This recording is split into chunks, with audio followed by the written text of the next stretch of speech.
Grand Rising family. Let's talk. Let's gist. Let's vibe. I want to talk about the fact that perfection doesn't exist. I feel like it's really overlooked. People feel like they have to be perfect. People feel like they have to do things in a way that if it doesn't come out in a certain way, then it's not perfect enough. What is perfection?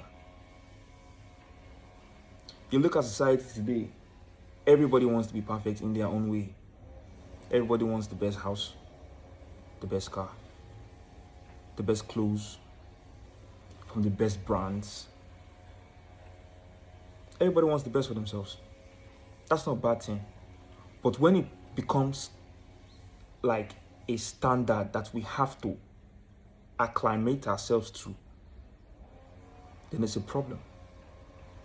When we feel like it is what people think of us that is more important than what we think of ourselves, then it's a problem. Because the truth of the matter is that perfection doesn't exist. It's an illusion.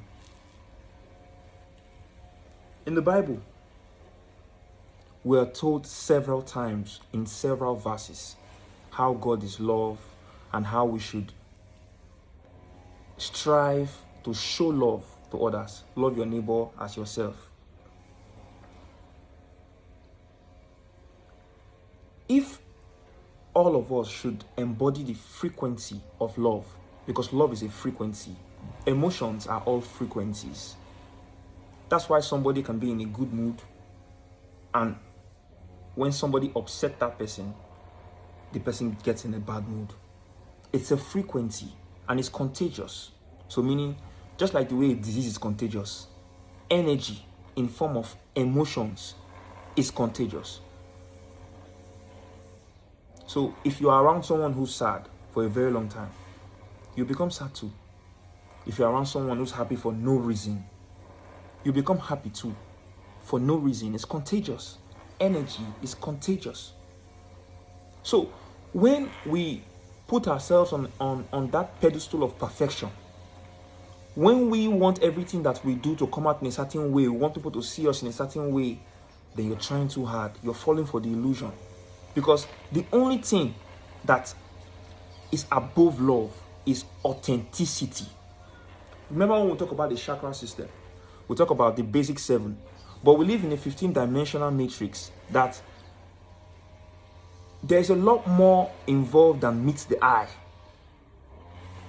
There are chakras above your head up onto the dimensions that you have to unlock. And these things take time. First, you must know that God is love, and you must embody the consciousness of God, because God is a frequency, it's not a person. That's why we are gods and goddesses. I'm a god. It's the frequency I embody. If God is love, and I love myself, and I show love to everybody around me, I am God.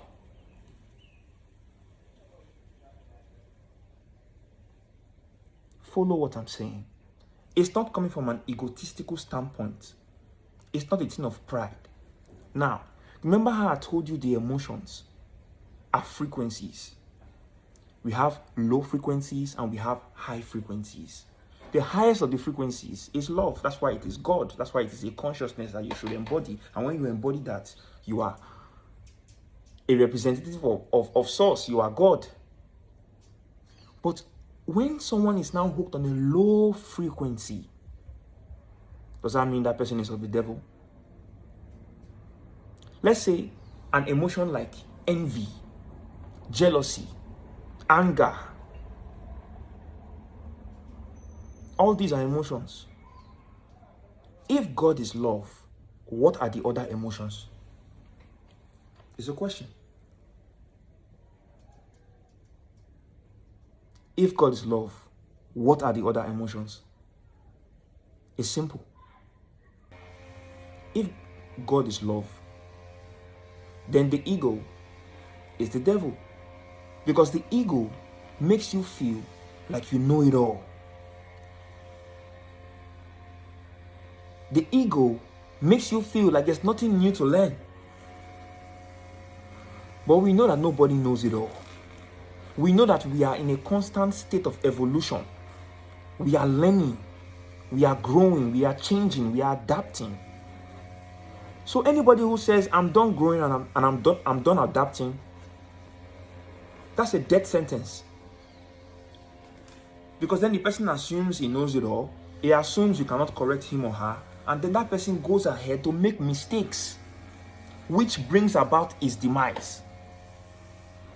They say pride comes before a fall, right? That's why there's a fall, because it's a low vibrational entity. So if God is love, and God is the highest vibration of this our temple that we can be in, to love ourselves and love those around us,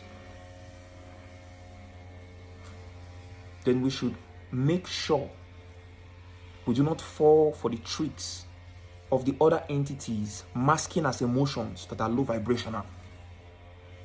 We should make sure that we are able to skim through, ascend, grow, adapt, change, learn, relearn, fall 10 times, stand up 11, over and over again until we gain enlightenment. So after that, we can be able to unlock the other chakra systems that are above us. Because the growth don't stop. Just when you think you've known it all, there's still more to know. So there's no space for pride. What I don't know, you know. What you don't know, I know. Together we learn and relearn. That's how we shape society. That's how we change our lives. So perfection doesn't exist. Because if you want to be in a state of perfection, meaning that you must do something that everybody likes, and everybody are not attached to the same entities of emotions. So everybody can feel the same thing. Everybody can approve what you do. Everybody can love what you're doing, even though what you're doing is lovable. That's why you have to learn to give yourself the validation you are seeking. That is how you learn to be authentic, to be genuine, to be real. Spirituality is not any one way. Personalize it, individualize it, flow with it, be yourself. And in the process of you being yourself, you inspire other people to be themselves, because we're living in a world where people are faking it so much that they don't know who they were in the first place, because they faked it so much that they don't know how to not fake it anymore. There's no space for pride when you want to learn. So our biggest challenge now is to make sure that we love ourselves so that we can love others. And being on that frequency of love puts us on the frequency of God. And when we're on the frequency of God, guess what happens? Nobody will be doing low vibrational things. Or even if you can't change everybody, at least majority will get the truth and everybody will be able to respect one another. There will be no more separation like racism, tribalism, all these things won't exist, war. Everybody will be able to focus. And then we'll be able to grow and raise the vibration of both ourselves, both our planet, our genetics. We'll be self-aware. We'll evolve into being the real gods and goddesses that we were before all this became our reality. Perfection doesn't exist. It's an illusion. You are the best you have. Learn to love yourself and love those around you. If everybody does that, the world will be a paradise. Because there will be no difference between me and you. There will be no more borders. All this separation, all these antics, it will cease to exist. And in unity, we will stand. A house divided falls. So let's stand. Let's stand for both ourselves, those that came before us, our ancestors, and those that are coming after us, the generations to come. It's time. Let's stand. Thanks for watching.